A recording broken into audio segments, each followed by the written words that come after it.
I legit like just saw a squirrel run on top of bamboo, and it's honestly the most jarring thing I've ever seen in my life. Hi everyone, and welcome to August 8th General Hospital recap. As always, don't forget to subscribe so you don't miss any of our videos or recaps. So let's get right to it. For once, we don't start off at Ava's house. We are at the Quartermains, where hilarity ensues, let me tell you. Things seem to be going really well. Olivia made cannolis, I think. I am not well versed in Italian desserts, and I should be because I live in New Jersey. But I'm like 99% sure they're cannolis. And she made it in the kitchen at the Quartermain, so because that's where she lives. And Ned and Dylan are like, uh-oh. And then Monica comes in and is like, Olivia? Cook is really upset and throwing things around.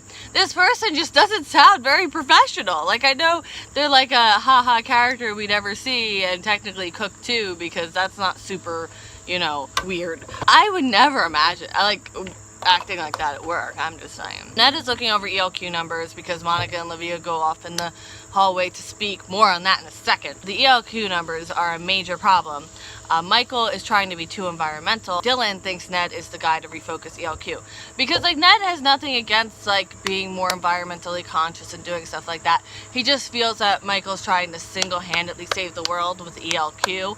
And it's like, it's too much, you know, like there's not enough, you know, non-environmental stuff to kind of balance out and subsidize what the environmental stuff is doing. I've been saying subsidize. I've been saying subsidize a lot in the past 2 days. So if you hear it more, don't be surprised. So Ned can take over and Michael can take over for Sonny, the way I see it. I love it. But I don't. Ned doesn't want to run the company again, and Dylan's like, well, that's not what your actions say. Like, in true younger brother fashion, refer to video that I filmed earlier, like 3 videos ago. So Dylan really thinks Ned should take the company back.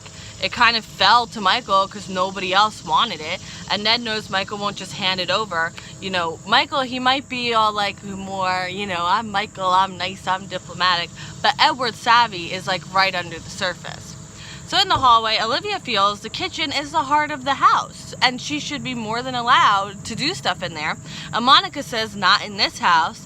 And Olivia, cannot fathom this, nor should she, because it's ridiculous. So Olivia still feels like a guest here, even though they tell her it's her house. She lives there. And Monica's like, I too once felt like an outsider. So Monica says she learned how to talk back. Quartermains converse by arguing. Don't just wallflower it or go halfway, go for what you want, which is pretty much the worst advice she could have given Olivia, because Olivia's already there. She just had to be there comfortable enough here.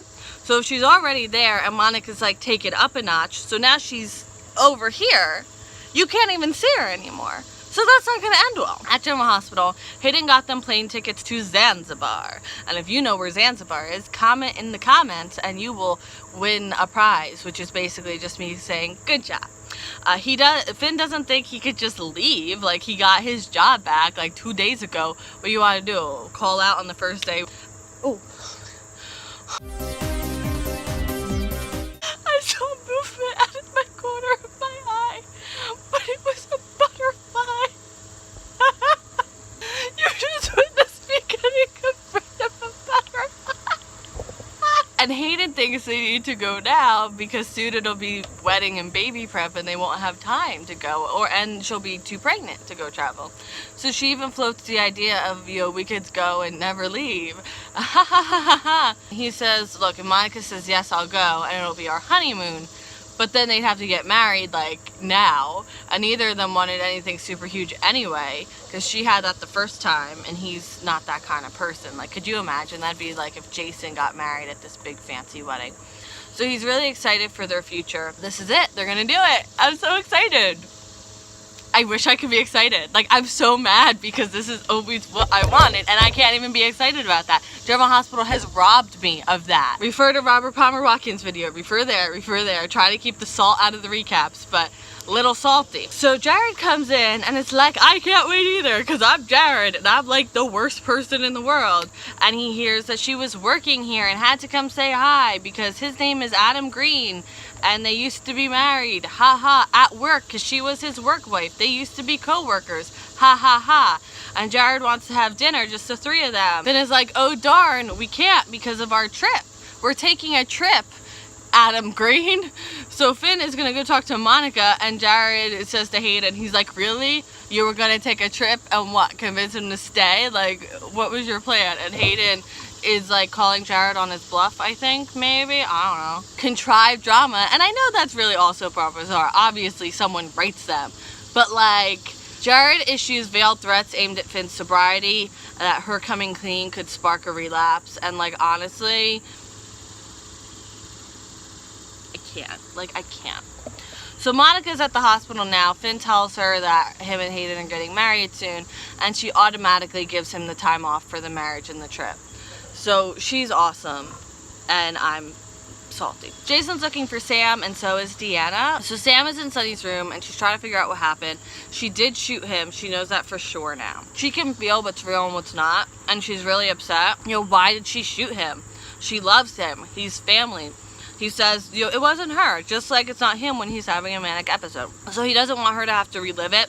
She wants to talk through it and to figure it all out, and he walks her through. Like, Sonny, like, I know we've had our issues in the past, but he really is the MVP when it comes to, like, emotionally supporting the people he loves. And by the way, just as an aside, I have really enjoyed this Toxoplasmosis storyline. Like, to me, it was a winning storyline. So, just want to put that out there. Because I know I've been super critical of GH and and really angry lately. So I just want to give credit where credit's due. She tells him about what she would hallucinate, you know, with him and the threats and everything. And she doesn't understand why those things came up.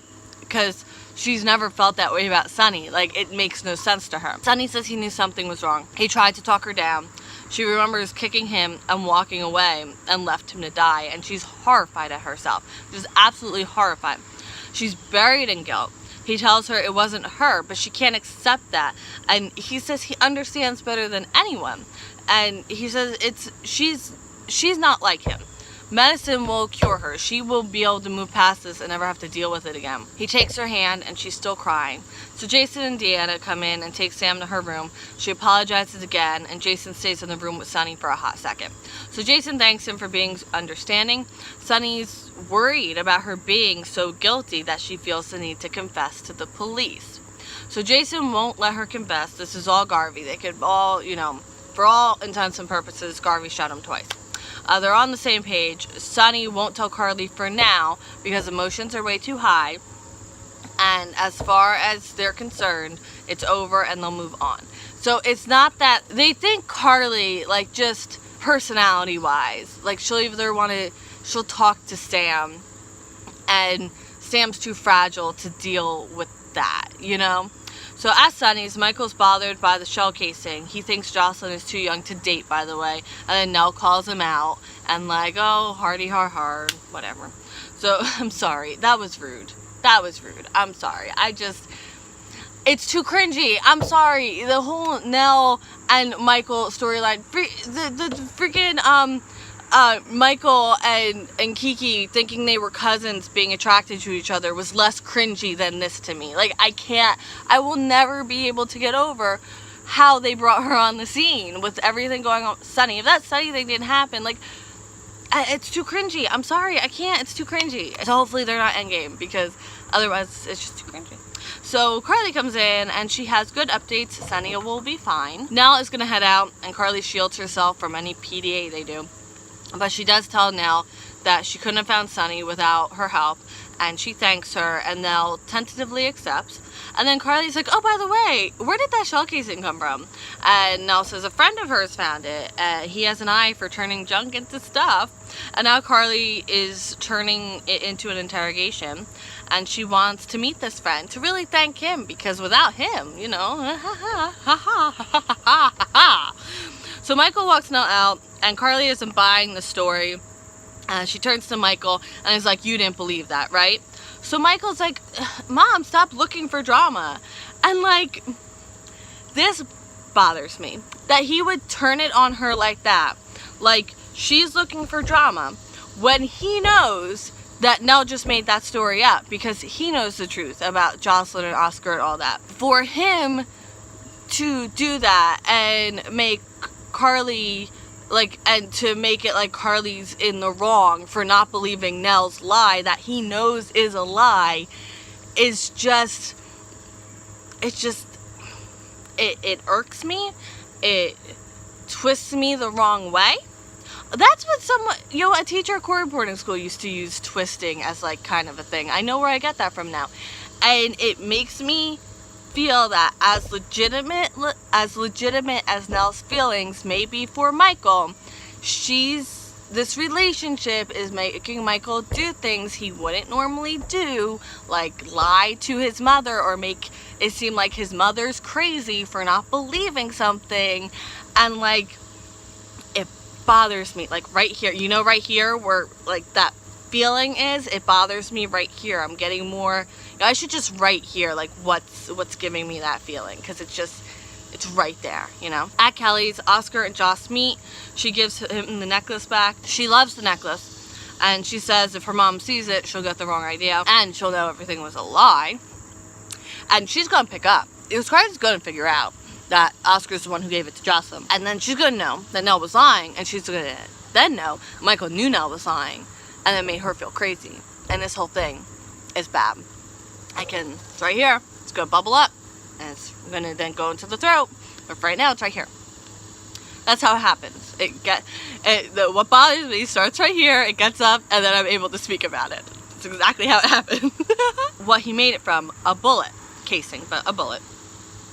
So if they had checked out the cask room, they would have found Sonny, but because of those geese, and let me tell you, geese. Oscar says, though, they can take some credit because they really did lead everyone to Sonny because of the necklace. It was good she went out when she wasn't supposed to. Oh yeah, okay, try telling that to Carly. Especially after this lie. Like, that's what I don't get, too. Like, yes, Jocelyn was wrong in disobeying when she went out, but it ultimately led to Sonny being found. So, like, I feel like Carly would forgive it because she's a rational human. Well, okay, maybe I shouldn't say that, but I feel like Carly would forgive it because ultimately the good outweighs the bad, and like, well, he wants her to have it even if she doesn't wear it. He wants to eat together too, almost like a date. Oh yes, definitely a date. He goes for it and asks her out, but then, they have their little teenage back and forth of like, only if you want me to want you, and blah, blah, blah, blah. And like, I had that. I had the whole, where the friend was like, she likes you, and I was like, don't listen to her unless, you feel the same way. In that case, then listen to her. True story. It happened on a BAM bus. Then Nell crashes the party, and thanks, Nell. And so Oscar leaves, and Jocelyn tells Nell that Oscar asked her out, and Nell's like, oh, I'm sorry, I didn't mean to interrupt, blah, blah. And then they're talking, and, like, again, this bothers me. Like, I know Jocelyn feels close to her, and I know the whole kidney thing, and I know that's a connection that I will never understand. Okay, so, but my own personal feelings I'm having, because now Nell's talking with Jocelyn about this, the teenage thing, and the dating, and the first, and this, and like, it's not her place at all. Like, it's not her place. I'm sorry, but she's no one to Jocelyn. I mean, like, in the scheme of familial stuff, like, this is bonding that Carly should be having with her, or maybe even like Molly and Christina, because they're kind of related. They're more related or no. This is a conversation she should, I mean, I know teenagers aren't like a Heidi-ho about having dating conversations. Heidi-ho, what the I know teenagers aren't like super enthusiastic about having dating conversations with their parents. I know I'm realistic about that. But on Carly's end of it, like, she would want to be having this experience with Jocelyn, even if Jocelyn, like, she didn't know she could come to her with this. But, you have that, my friend doing this, like, it's bothering me, because now I feel like Nell's overstepping in another place, and, like, it's not going to end well for her at all. Like, Jocelyn should be going to Carly and being like, my friend has this guy who likes her, and, he asked her out, and she doesn't know what to say. Like, but no, Carly and Jocelyn are being robbed of this experience because Nelle feels the need to big sister her way in, even though she's not. Especially after what she did to Carly and Sonny and all that. Like, So Nelle tells her about a young dating experience she had and how she wishes there would have been someone there for her to ask questions. And she's kind of now putting herself in that position of being, I don't know if role model is the right word for it, but like being that person for Jocelyn. Like, you can ask me any questions because I wish I would have had someone to ask questions. Yeah, you didn't have anyone to ask questions to because your mother wasn't in the picture. You were like, and you didn't have that kind of relationship with your father. But guess what? Jocelyn has that, and she has a stepsister and a step cousin or a cousin. I don't know. I guess just a cousin. Like, she has those, and a mother, but she has all these people around her. She has Lulu. She could even she has Olivia. Like, she has all these people in her life. Nelle doesn't need to be that person. And it bothers me a lot more than I realized it bothered me now that I get into it. But I don't know, am I just being too sensitive about this, or were you getting those feelings too? And then Michael comes over. And now end scene. So it turns out Olivia took Monica's advice and fired Cook. Oh my goodness, but I'm so here for this. Hayden starts skimming some money from the hospital. Michael tells Jocelyn Nelle and he are covering for her when it comes to the necklace. But, you know, making their mom feel crazy. So whatever. Jason comes into Sam's room. Sam is beside herself. He understands doing things out of your control. I mean, it's literally what he went through with Helena. And she wants to take responsibility, but he wants her to rest. Carly comes in with Avery to Sonny's room. She's really growing up and adorable. Deanna comes in and says something about an intrusion. And he says, oh, Sam came to visit and she'll be fine. Like, oh, everything's good. La-di-da-di-da. So that is it for the 8th General Hospital recap. I have a few more to film. It is getting hotter by the minute, but thank goodness for a lovely umbrella. So I will see you then, and yeah, this got a lot more angrier than I expected. Okay, I'll see you then. Bye.